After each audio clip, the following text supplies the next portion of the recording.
बढ़ते जा रहा है। नूर कहता है, मैं आपकी बेटी को कुछ नहीं सिखा सकता और ये पेरेंट्स के लिए अच्छी बात नहीं है कि वो अपने बच्चों की जिंदगी में ज्यादा इंटरफेयर करे। इनेस को नूर की बातें अच्छी नहीं लगती, लेकिन किंकलेस कहते हैं, तुम सही कह रहे हो।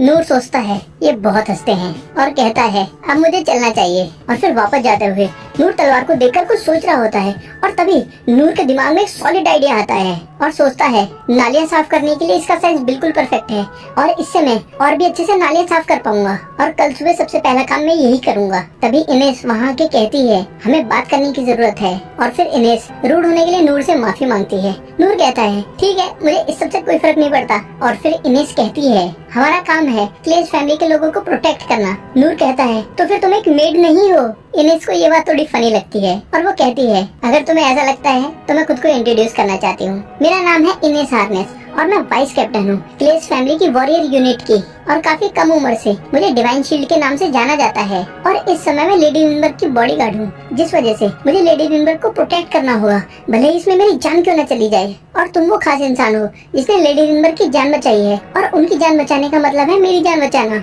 नूर कहता है, मैंने ऐसा भी कोई बड़ा काम तो नहीं किया है। इनेस कहती है, और अब से मैं तुम्हारी मदद करूंगी और अगर तुम्हें कुछ भी चाहिए होगा तो मुझसे कहना। नूर सोचता है, यहाँ हर कोई बात को एक्सट्रीम पर ले जाता है, लेकिन मैं इनके सेंटीमेंट को एक्सेप्ट कर लेता हूँ और कहता है, अगर मुझे किसी चीज की जरूरत पड़ेगी तो मैं जरूर तुमसे मांगूंगा। इनेस कहती है, लेकिन मैं एक बात के लिए तुम्हें सावधान कर दूं कि तुम्हारी बिहेवियर को लेडी विनबर्ग ने अलाउड कर दिया होगा, लेकिन अगर तुम दोबारा किंग के आगे ऐसे बदतमीजी से पेश आओगे तो मैं उसे नजरअंदाज नहीं करने वाली। नूर कहता है, सावधान करने के लिए शुक्रिया। फिर इनेस कहती है, मैं बस तुमसे यही कहना चाहती थी, अगर तुम्हें कोई परेशानी ना हो तो क्या मैं तुम्हारा नाम जान सकती हूँ। नूर जैसे ही अपना नाम बताता है, इनेस सरप्राइज हो जाती है। नूर कहता है, क्या मैंने कुछ गलत कह दिया? इनेस कहती है, नहीं, आई एम सॉरी, कुछ नहीं, और अब मुझे चलना चाहिए। नूर कहता है, लगता है मैंने उसे गुस्सा दिला दिया। इनेस के जाते ही वहाँ गिलबर्ट आ जाता है और कहता है, मेरा नाम है गिलबर्ट और क्या तुम मुझे ज्वाइन करना चाहोगे, क्योंकि मैं देखना चाहता हूँ कि तुम क्या कर सकते हो।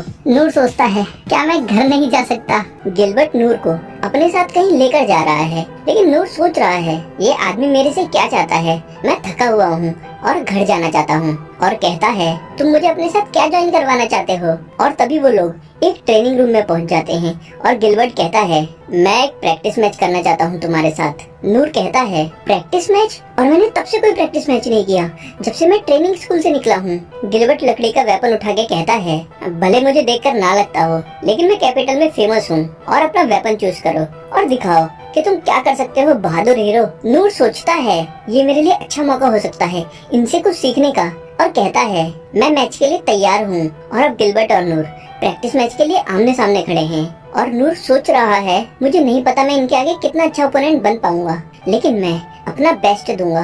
और वहाँ खड़े हुए बाकी लोग कह रहे हैं, ये कौन है जो कैप्टन गिलबर्ट के साथ प्रैक्टिस मैच करना चाहता है? क्या ये मरना चाहता है? गिलबर्ट कहता है, तो शुरू करते हैं। और एक के बाद एक अटैक करता जाता है नूर पर, लेकिन नूर हमलों से बड़े ही आसानी से बचते हुए सोच रहा है, इनकी मूवमेंट्स काफी स्मूथ है और ये बड़े ही आसानी से ये सब कर पा रहे हैं। जरूर इन्होंने काफी सारी हार्ड ट्रेनिंग करी होगी, लेकिन ये काफी स्लो हैं और जरूर ये अपनी पूरी ताकत नहीं लगा रहे क्योंकि मैं इनसे काफी कमजोर हूँ। नूर कहता है, एक सेकंड, और मैं जानता हूँ तुम खुद को रोक रहे हो, लेकिन तुम्हें खुद को इतना रोकने की जरूरत नहीं है। गिलबर्ट सोचता है, मैं अनजाने में ही इसको इंसान समझकर अपनी पूरी ताकत नहीं लगा पा रहा और कहता है, मैं समझ गया। और गिलबर्ट फिर पहले से तेज अटैक करने लगता है, लेकिन नूर सोच रहा है, ये पहले से काफी फास्ट है, लेकिन जब भी मैं इसका अटैक डॉज करता हूँ तो ये बिल्कुल डिफेंसलेस हो जाता है, जैसे ही मुझसे कह रहा हो खुद को मारने के लिए। और गिलबर्ट सोच रहा है, मेरा भाला इसे टच क्यों नहीं कर पा रहा?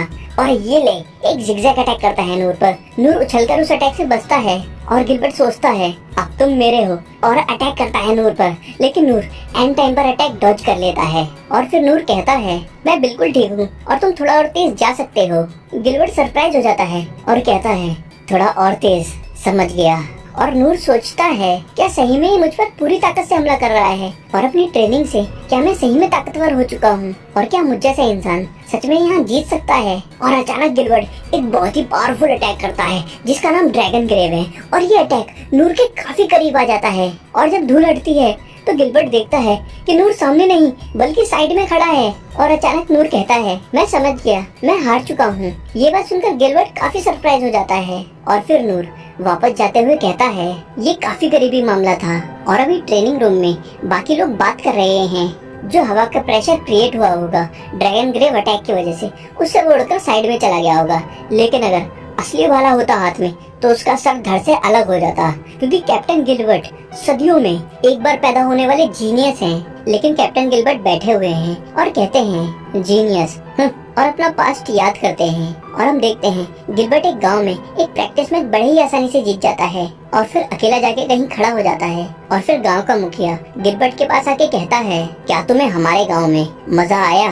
गिलबर्ट कहता है, बिल्कुल नहीं, मैं बोर हो गया। मुखिया कहता है, मैंने सुना है तुम दुनिया घूम रहे हो एक ताकतवर ओपोनेंट की तलाश में, इसलिए मुझे नहीं लगता कि तुम्हारे मुकाबले का यहाँ पर कोई है। गिलबर्ट कहता है, मैं कैपिटल में सभी ताकतवर लोगों को हरा चुका हूँ, इसलिए जब मैं बाहर निकला था तो मुझे लगा था कि मुझे कोई ताकतवर ओपोनेंट मिल जाएगा। मुखिया कहता है, मैंने सुना है कि किंगडम्स के बीच का पावर बैलेंस गड़बड़ा चुका है, इसी वजह से ये किंगडम सारे ही ताकतवर लोगों को इकट्ठा कर रहा है, इसलिए तुम्हें वापस कैपिटल जाके ट्राई करना चाहिए। हो सकता है तुम्हें वहाँ पर कोई ताकतवर इंसान मिल जाए। और कैपिटल वापस आने के बाद जब भी कोई ताकतवर इंसान आर्मी ज्वाइन करता तो गिलबर्ट उसे फाइट का चैलेंज करके बुरी तरह हरा देता। इसी वजह से वापस आने के बाद गिलबर्ट ने डंजन के मॉन्स्टर्स पर ज्यादा फोकस किया, लेकिन फिर भी कोई नहीं था जो गिलबर्ट को सेटिस्फाई कर पाता, क्योंकि हर कोई गिलबर्ट के आगे काफी कमजोर था। फिर एक दिन गिलबर्ट स्वॉर्ड मास्टर से बात कर रहा है। स्वॉर्ड मास्टर कहते हैं, तुम्हें डिवाइन स्पीयर का टाइटल मिला है और तुम थके हुए लग रहे हो। गिलबर्ट कहता है, ये बस एक और फालतू टाइटल है। स्वॉर्ड मास्टर कहते हैं, तुम्हारी बातों पर यकीन करना मुश्किल है, क्योंकि तुम ऐसे टाइटल को फालतू कह रहे हो जो मेरे डिवाइन स्वॉर्ड के टाइटल के बराबर है। गिलबर्ट कहता है, मैं बहुत बोर हो चुका हूँ क्योंकि सभी लोग कमजोर हैं। स्वॉर्ड मास्टर कहते हैं, तुम इनेस से फाइट करने का क्यों नहीं ट्राई करते? गिलबर्ट कहता है, इनेस के बारे में मैं क्या बोलूं, वो स्ट्रॉन्ग है लेकिन दूसरे सेंस में, लेकिन मॉक बैटल में मैं उससे ताकतवर फाइटर हूँ। और अच्छा होता अगर आप जैसे और भी ताकतवर लोग होते मास्टर।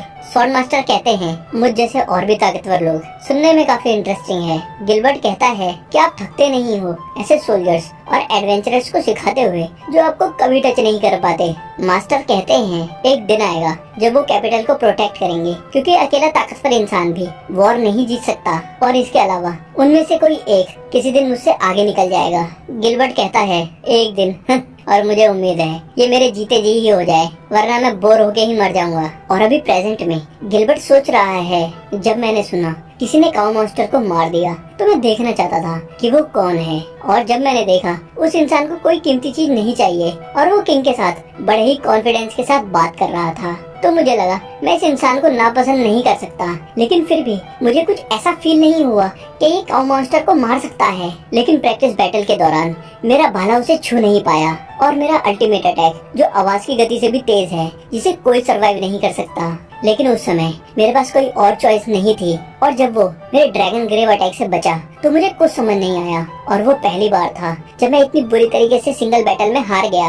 लेकिन उसने कहा, मैं समझ गया, मैं हार मानता हूँ और इसको कंटिन्यू करने में कोई फायदा नहीं है। और गिलबर्ट सोचता है, क्या उसने हार इसलिए मानी क्योंकि वो मेरे आदमियों के सामने मुझे एम्बेरस नहीं करना चाहता था? और फिर उसने बड़े ही आराम से बोला, मैं आगे कभी आपके साथ दोबारा प्रैक्टिस करना चाहूंगा। और गिलबर्ट कहता है, और फिर मैंने देखा कि जमीन पर क्रैक पड़ चुके थे, लेकिन फिर भी मुझे समझ नहीं आया कि उसने मेरा स्ट्रॉन्गेस्ट अटैक डॉज कैसे किया। लेकिन इस सब के बाद मुझे काफी मजा आया।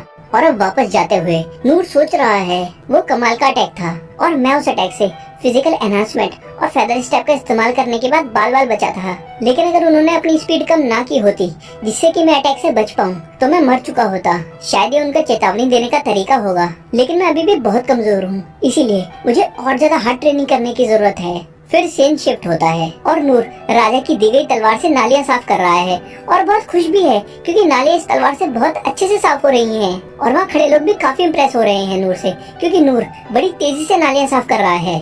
और नूर फिर सोचता है, जैसा कि लिन के पिता ने कहा था, इस तलवार पर कोई खरोंच नहीं पड़ती, और शायद ये इस वजह से भी हो सकता है क्योंकि इसकी हालत पहले से ही बहुत खराब है, जिस वजह से नए स्क्रैचेस पर देख पाना काफी मुश्किल है। फिर अगले सीन में नूर अकेले बैठकर सोच रहा है, अब मैं नालियां और भी अच्छे से साफ कर सकता हूँ। लेकिन उस कांड के बाद से मेरा मिट्टी उठाने वाला काम रुक चुका है और अगर सिटी में ऐसे छोटे मोटे काम होने बंद हो जाएंगे तो गिल्ड को ऐसे काम नहीं मिलेंगे और एक एफ रैंक एडवेंचरर होने के तौर पर मेरे पास कुछ करने को नहीं बचेगा। और फिर हो सकता है ये तलवार लोगों की मदद करने के काम आ जाए। तभी नूर के दिमाग में एक के बाद एक काफी सारे सॉलिड आइडियाज आने शुरू हो जाते हैं। तभी कहता है मैं इसे चप्पू की तरह इस्तेमाल कर सकता हूँ, लेकिन